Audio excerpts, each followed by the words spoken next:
We need social order in order for humans to survive and thrive. But is the social order harming the few for the majority or harming the majority for a few? Hmm. So when I first saw Squid Games, the first season, my first thought was like, oh, this is a critique on capitalism. But as I thought deeper about it while watching the second season, and I picked up on it in the first season, of course, I mean, you can't miss it. I think this is truly a critique on human behavior within the structures of capitalism, but also just human nature in general. And so, if you see me looking down, I'm just looking at my notes. I don't plan on doing too much editing or scripting or whatever because I'm trying to find my flow on YouTube or whatever. So, we'll see what gets uploaded. Um, so basically, just breaking down this concept of human nature within capitalism, in my opinion, I think the way we behave depends on multiple factors. So you got genetics and these environmental variables like your SCS, social economic status, or or your social relationships. And I noticed that these were key themes. And so I'm breaking down based on the show, like the key themes that I think that they're hitting on when it comes to our behavior within capitalism. So once again, genetics, two environmental variables, your socioeconomic status, and your social groups. And lastly, I think these three variables all together add to the choice that's being made in the second season. Now, I won't give too many spoilers because I'm really just breaking down like the overall concepts that I picked up on, but in the second season, they introduced a new rule to the game. And so, if you watch the first season, you already know it's basically a game where people elect on their own to enter this game. They don't know what it is, they just know that they can win a lot of money. And a lot of these people are in debt. And I noticed that a lot of these people are gamblers and they gambled to the point where they're like billions of dollars in debt, millions of dollars in debt. Well, yen, the Chinese yen, a one. I think I'm saying it wrong, but y'all know what I'm talking about.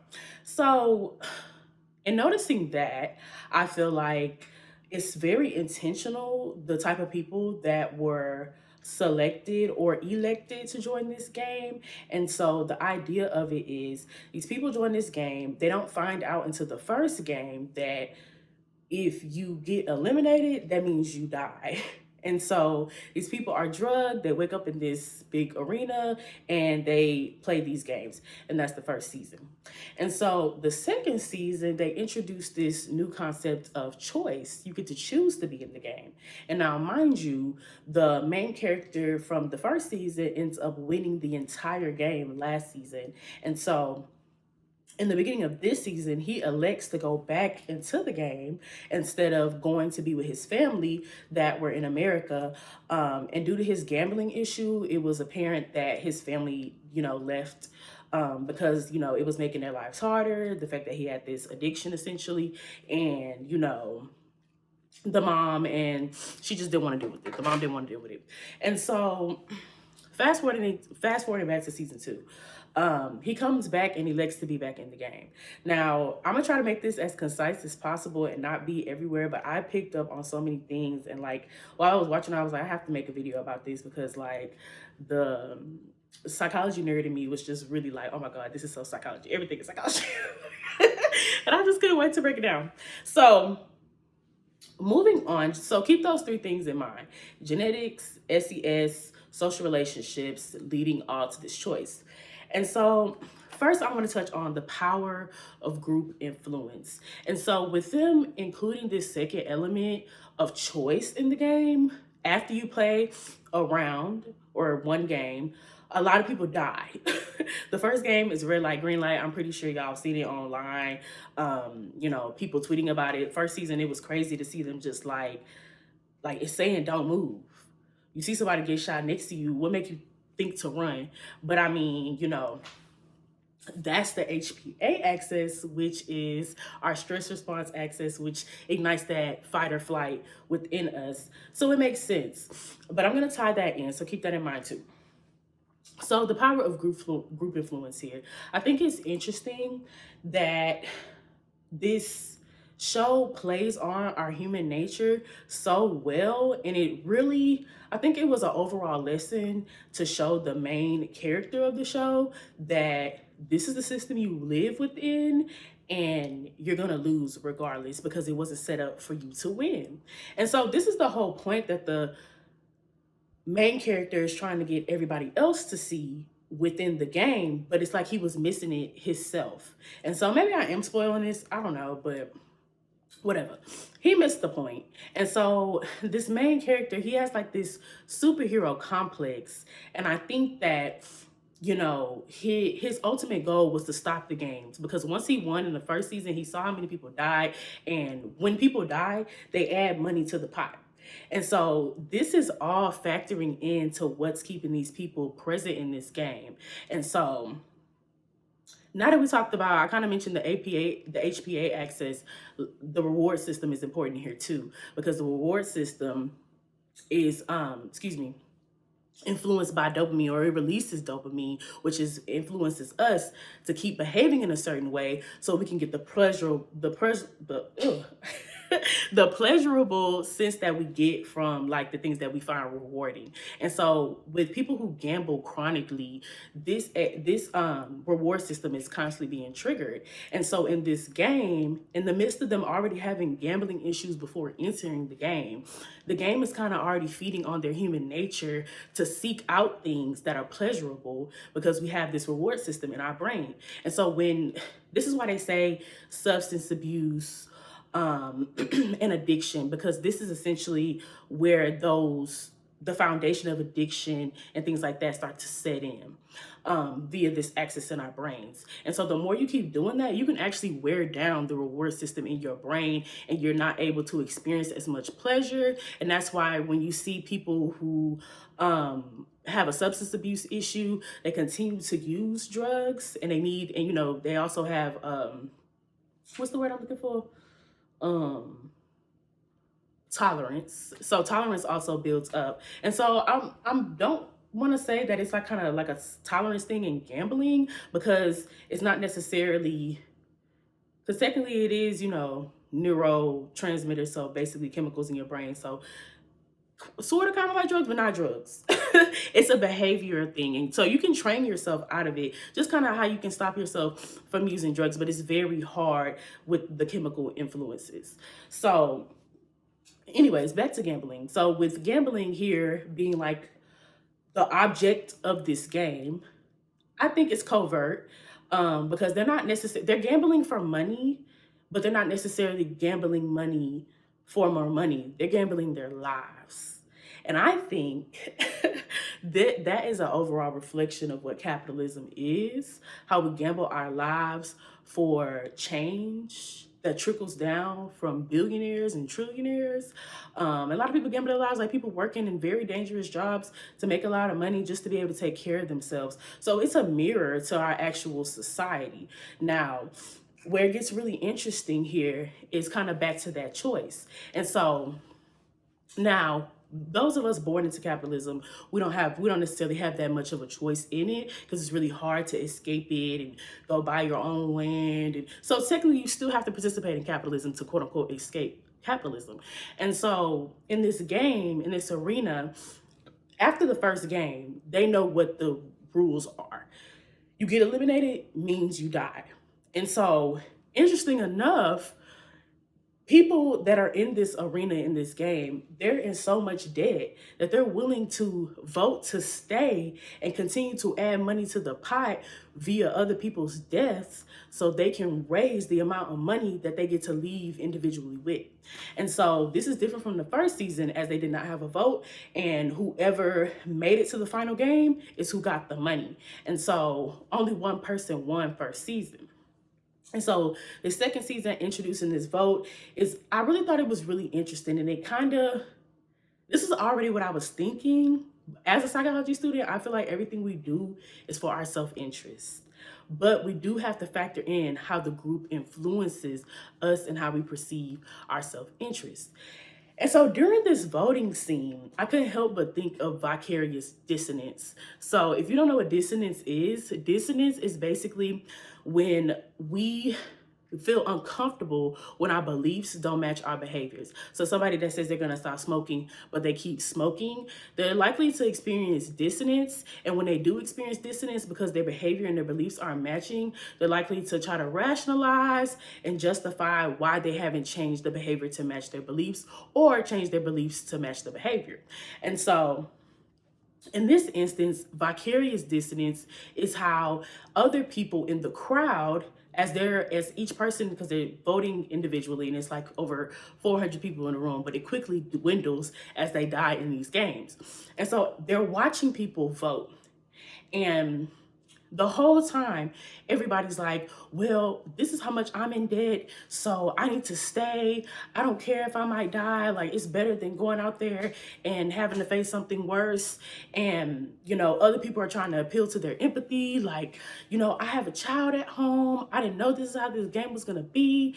And if y'all vote for us to stay, then I might die in the next game. And it's just, everybody's trying to appeal to the other person.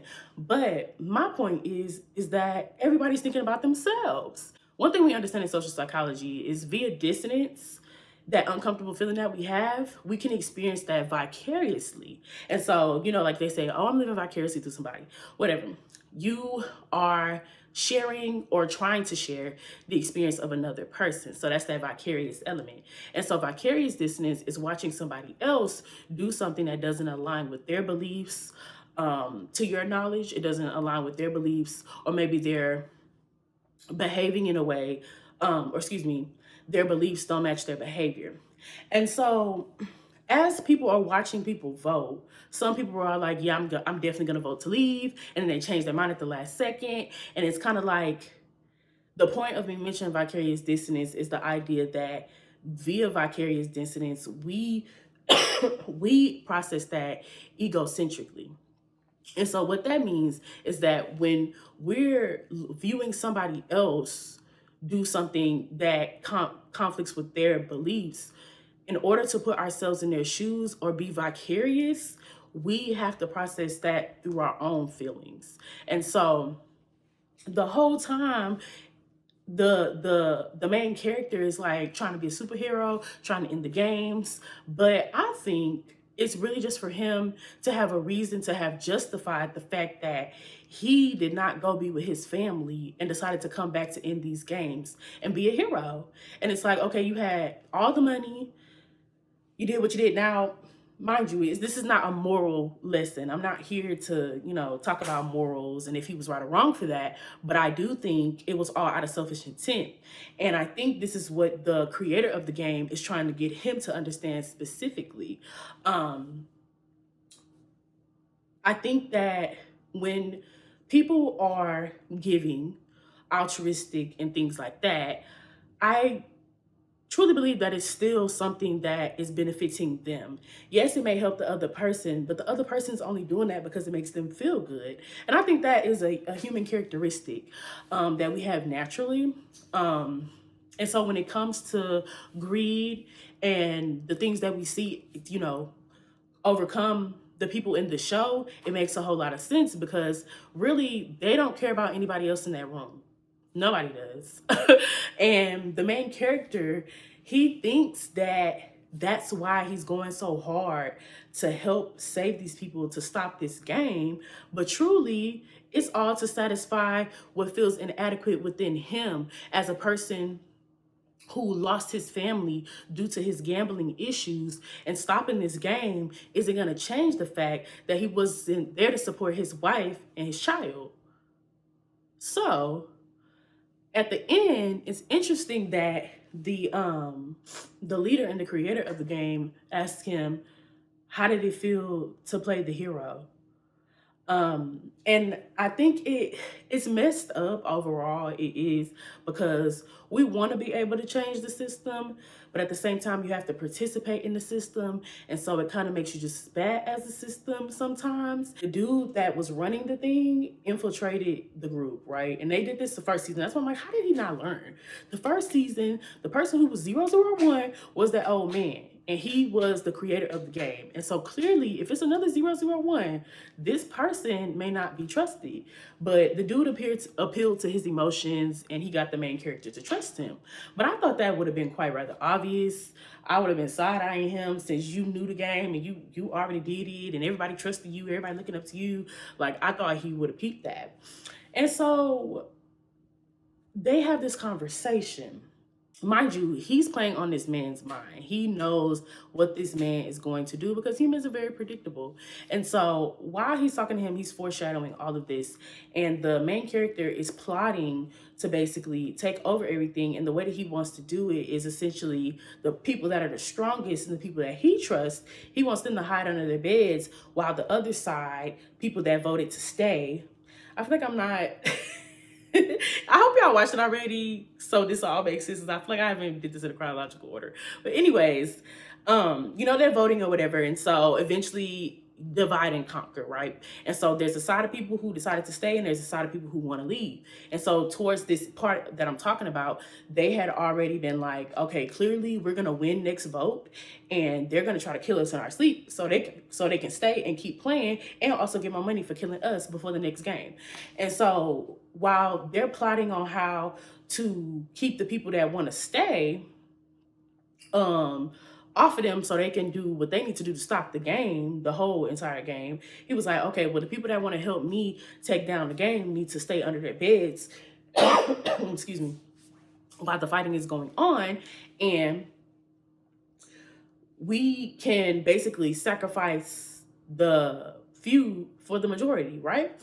And so I think that was a very interesting part. And I think that that's what the man was trying to get him to do, to show them that he was no better than the people who try to run the world outside of the game. Because really running the world and, keeping us as human beings docile and what is the word I'm looking for? I don't want to say captive. Domesticated. That's the word. Domesticated. All of that is a very difficult thing. We need social order in order for humans to survive and thrive. But is the social order harming the few for the majority or harming the majority for a few? And so I want to say that was really all my thoughts. I did have a few I think I kind of touched on, like the divide and conquer. That was a really big part of the show. The voting was to divide and conquer, because that is the easiest way to take down a group of people. You divide and conquer them. And so by dividing them and causing them to fight, they're not seeing that the bigger problem is the system around them. And now, because they don't care about that. They want their bills paid. They want food on their table. And really, they want more than what they need. And that's the crazy part. So that's where the greed comes in. And I'm like, is that innate to us to be greedy? I think it is, because I wanted to blame it on capitalism and be like, no, it's because we live in a capitalist society that trained us that we should have more than the next person, and that's what signifies our worth and all of this stuff. But I'm like, no, I think that's something that we're going to do regardless, because it's about survival, and whoever has the most resources is more likely to survive over the next person. And so just like animals, we want to survive. And so, but I will say that, of course, capitalism encourages overconsumption and things like that. But I don't think outside of the realm of capitalism that we would be any different. I feel like we're all inherently selfish, and, it's just a part of our self-preservation, that we need to survive. I mean, because at the end of the day, like, key example in the show, dude is there with his whole mama. He didn't know his mama was gonna sign up to join the game. He signed up to join the game because he was in debt, and his mom signed up to pay off his debt, right? And so it was crazy to see him in one scene. He technically got ripped away from his mom during the game, and if he didn't come back to her, she was presumed to die, but luckily somebody grabbed her and helped her out. But he got snatched away and just kept running away from his mom. Like, he was like, well, shit, that's her. She ass out. I can't do nothing for her. And I was like, damn. But that's self-preservation. I mean, You never know what you would do when you get put in a situation. And I think that, as humans, it's our instinct to self-preserve. And so I think that's where that's what the choice really means. Will you self-sacrifice or will you self-preserve? But like I said about vicarious dissonance, even when we try to put ourselves in other people's shoes and take their perspective, we are still processing that egocentrically. And so we have to be able to necessarily, like, basically how they say resonate. Like, can you resonate with this emotion? Can you feel that emotion? But if somebody else's, say, genetics, socioeconomic status, and their social support differ, and so they can't relate, that vicarious dissonance is going to be hard to encourage. Therefore, it's going to be harder for them to change their opinions, behaviors, beliefs, whatever.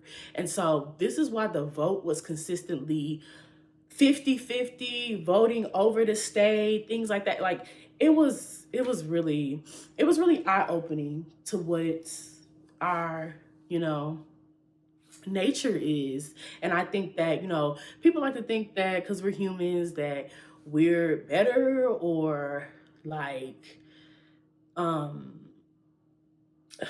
more valuable than like animals. But I think that once again, it's the egocentric thing. It's a part of our self-preservation. If we didn't think that way, bears, tigers, and lions would be eating our asses up right now. Yep, I hope that made sense. I feel like I just kind of rambled. But yeah, I'm trying to be more natural in my videos because I feel like my last videos, that was a little like too structured. Like, I like structure, but not too much. Like, I wanted to feel like a more natural conversation.